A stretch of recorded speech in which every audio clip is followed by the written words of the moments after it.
Hi everyone, this is Maverick Paul, the chemistry guru. Now, in this week's video, we want to discuss a question involving chemical bonding, comparing different bond angles of species. So let's take a look at this question. Which of the following species has a different bond angle from the rest? We have four options A, B, C, D. A is ICl3, B is SF3+, C, ClO3-, finally D, N2H4. So the topic tested in this question obviously is under chem bonding, and the concepts that we will have to use to answer this question is we will need to consider drawing the dot and cross diagram for each of these species, and we want to also determine the total number of electron pair around the central atom. So once we have determined the number of lone pair and bond pair around the central atom, we can use the valence shell electron pair repulsion theory or VSEPR theory to determine the shape, and then finally to determine the bond angle for each of these species. So we actually need to make use of quite a lot of ideas for this question, and let us just go through this in detail part by part. The first species, ICl3. Now when we draw dot and cross diagram, the first thing we will have to consider is to determine the central atom. So usually the element that requires the most number of bonds to be stable will be at the center, so that it is easier for you to form more bonds with more neighbors. Involving iodine and chlorine, actually they are in the same group. They are both in group 17. By right, they will need the same number of electrons to be stable. If that is the case, then the next thing to consider is which species can potentially still form more bonds. We understand that involving iodine, because it is bigger in terms of size, and therefore it is able to form more bonds, or it can form more bonds than chlorine, and we will put iodine at the center and chlorine will be the surrounding atom. So involving iodine, if I put iodine at the center and Cl will be the surrounding atom, then the next thing we will have to determine is what is the bond formed between chlorine and iodine. Usually how I'll draw dot and cross diagram is I will consider the surrounding atom will request a certain number of electrons from the central atom, and the central atom will try to make the surrounding atom stable, or try to make the surrounding atom octet. So involving chlorine, we know that this is in group 17. I have 7 valence electrons, and chlorine needs 1 electron to be octet. So what chlorine would need is it will need 1 electron from iodine. Chlorine will try to do this. It will try to share 1 electron with iodine. Iodine will share 1 back, and this will be a single bond between my Cl and I. And I can put the surrounding atoms for Cl, and this chlorine is done. Now for the rest of the chlorine, effectively the arrangement will be the same. Each chlorine will want 1 electron from iodine, so chlorine will share 1 electron with iodine. Iodine will share 1 back. This will be a single bond. This will be the same. Cl share 1 electron, iodine share 1 back. This will also be a single bond. And we have accounted for all the surrounding atoms. Now we have to go back to the central atom involving iodine. Make sure iodine, all the electrons around iodine are accounted for. Iodine has 7 valence electrons. We have already drawn 3, still have 4 more electrons, and therefore this would be 2 lone pair or 4 non-bonding electrons. So this will be the dot and cross diagram involving ICl3. The next thing we want to consider is the total number of lone pair plus bond pair around iodine, and then from there we can determine the shape. So around iodine, what I have is I have 3 bond pair and 2 lone pair, and this is 3 bond pair plus 2 lone pair. So the next thing we need to employ is the VSEPR concept, or the valence shell electron pair repulsion theory, to determine the shape with respect to iodine. 3 bond pair plus 2 lone pair, the basic shape is trigonal bipyramidal, because the total number of electron pair, we actually have 5 of them. So trigonal bipyramidal, the shape actually looks something like this. The next thing we have to do is we have to consider if I were to replace 2 of the bond pair with lone pair, then where will the lone pair go to? And then from there I can determine the shape of 3 bond pair plus 2 lone pair. Now if I were to replace one of these bond pair with a lone pair, the first lone pair will go into the equatorial position.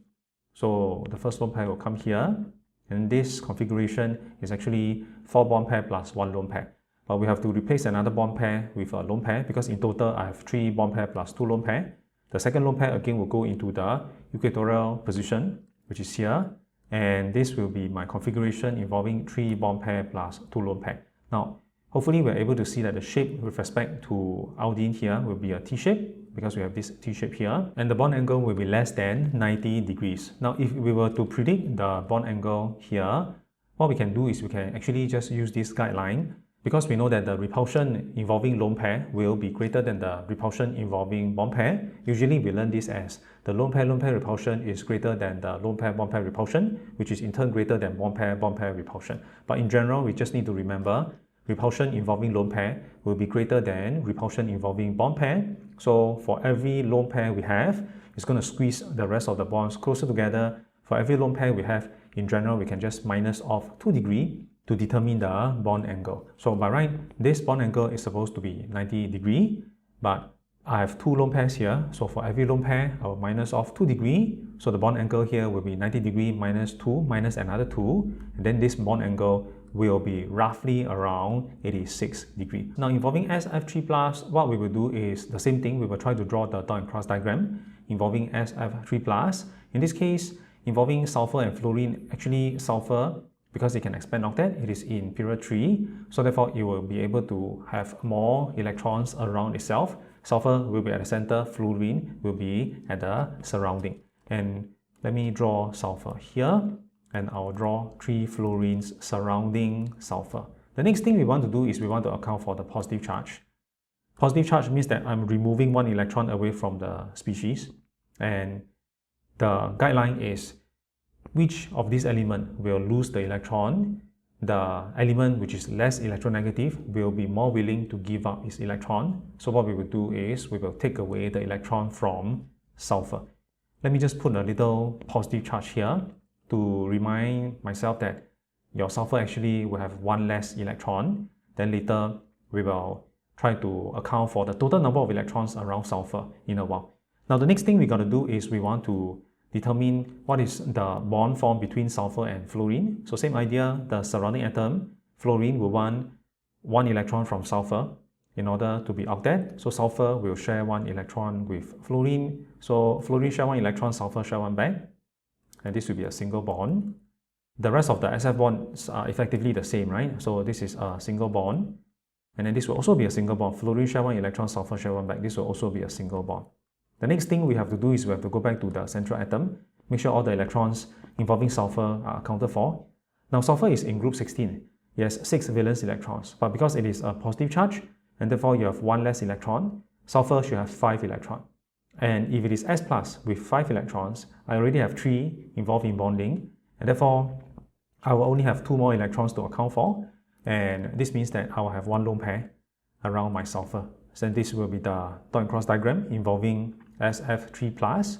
The next thing we have to do, same thing, is we consider the total number of electron pair around sulfur. So sulfur has 3 bond pair plus 1 lone pair.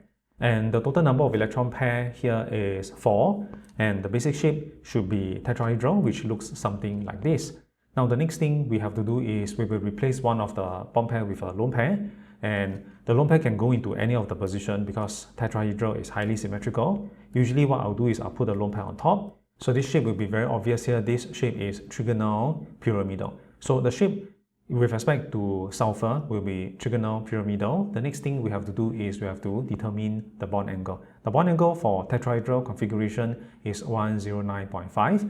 And same idea as we have discussed previously, the presence of the lone pair, because the lone pair repulsion is greater than bond pair repulsion, you squeeze the rest of the bonds closer together. And for every lone pair we have, we minus 2 degrees. So this bond angle here will be 109.5 minus 2. So it's about 107 degrees. So the bond angle for SF3+ should be 107 degrees. Next, let us consider ClO3 minus. Now ClO3 minus idea is the same. We will have to consider which species will be at the center. Now chlorine again is in period 3, therefore it is able to expand octet and it is able to hold more electrons around itself as compared to oxygen. Oxygen is in period 2, it cannot expand octet. So chlorine will be at the center, oxygen will be at the side. So chlorine is here, I will have 3 oxygen surrounding chlorine. Now I will have a negative charge and we have to try to assign the additional electron to one of the elements. So the element which is more electronegative will be more willing to accept the electron, and I will give the electron to one of the oxygens here. In this case, I'll just put a triangle to show that this is the negative electron. Later, we can convert it back to a dot or a cross. Because dot cross diagram, we actually don't really need to use a triangle to represent this additional electron. But for now, let me put it here so that it is very obvious that this guy is carrying the additional negative charge. Now, the next thing we have to do is we have to determine, okay, what is this relationship between this O minus, which is already negatively charged, already has one additional electron, and your chlorine. Now, oxygen has 6 valence electron, and therefore it needs 2 more electrons to be octet. This oxygen already gained this additional electron, so it needs 1 more electron from chlorine, and therefore what this O minus will do is it will share 1 electron with Cl, Cl share 1 back, and this will be a single bond between O minus and chlorine. Now, if you do not like the triangle, no problem, we can always change it back to a dot, and this dot will represent the negative charge or the additional electron. Now, how about the next oxygen? This oxygen needs 2 electrons to be octet. So what this oxygen will do is I'll share 2 electrons with chlorine, ask chlorine to share 2 back. This will be a double bond. This oxygen will also be the same. I share 2 with Cl. Cl shares 2 back. This will be another double bond. And now what we have here is we have to go back to the central atom involving chlorine. Chlorine with 7 valence electrons. I already draw 5, and therefore it will have 2 non-bonding electrons or a lone pair. Then I'll draw 1 lone pair here. This will be the dot and cross diagram involving ClO3 minus. And the next thing we have to do is we have to determine the total number of bond pair plus lone pair and predict the shape and bond angle. With respect to chlorine, you notice this guy is again 3 bond pair plus 1 lone pair, and the shape will be exactly the same as what we have considered in the previous example involving SF3+. The shape will be trigonal pyramidal. Bond angle is going to be 107. The bond angle will be exactly the same as that for part B. Now finally, involving part D, N2H4. Now N2H4, what we can try to do is we can try to draw the Lewis structure directly. The central atom should be with respect to nitrogen because nitrogen needs more electrons to be stable. So this N2H4 will be something like this. If we consider the number of electrons each of these elements needs to be stable, hydrogen only needs 1 electron to be stable. So therefore, hydrogen will have the tendency to form a single bond. So hydrogen will always form a single bond. Involving nitrogen, actually there are more variations because nitrogen has 5 valence electrons. In general, it needs 3 more electrons to be stable, and you have the tendency to form altogether 3 bonds. So nitrogen can form something like this, 3 single bond. It can form a double bond, single bond. It can actually also form a triple bond. For nitrogen, there's a lot more variation. So with this in mind, actually, if we were to try to draw the Lewis structure directly, it is actually possible for us to do that. Hydrogen will be bonded to N, then nitrogen will be bonded to nitrogen, bonded to hydrogen, then I'll have another hydrogen here and I have another hydrogen here. So the structure for N2H4 will look something like this. So notice each of the hydrogen has a single bond and each of the nitrogen has 3 bonds. And of course, nitrogen will have a lone pair. Each of these nitrogen will have a lone pair. This will be my Lewis structure involving N2H4. Now, if I were to determine the bond angle with respect to the central atom, we'll just reference it with respect to one of the nitrogen. With respect to this nitrogen, for example, this nitrogen will have 3 bond pair plus 1 lone pair. So this is a 3 bond pair plus 1 lone pair. Now again, for 3 bond pair plus 1 lone pair, the shape will be trigonal pyramidal, and the bond angle will be the same as the previous 2 examples. It's going to be 107 degree. Now finally, we can answer this question: which of the following species has a different bond angle from the rest of them? We have already drawn the dot and cross diagram and discussed how to determine the bond angle for each of these species. Only A will be different because the shape and bond angle for A, ICl3, is significantly different from the rest of them. This guy is a T-shape, bond angle is about 86 degree. The rest of them, the shape, they're all trigonal pyramidal, bond angle is 107 degree. So the answer to this question will be option A. Alright, so that was the discussion involving this question, which requires us to draw dot and cross diagram and then making use of VSEPR concept to determine the shape and bond angle. So if you have learned something useful from this video, please give me the thumbs up, like this video, and subscribe to my YouTube channel for more weekly video lessons. That's all for now. I'll see you next week.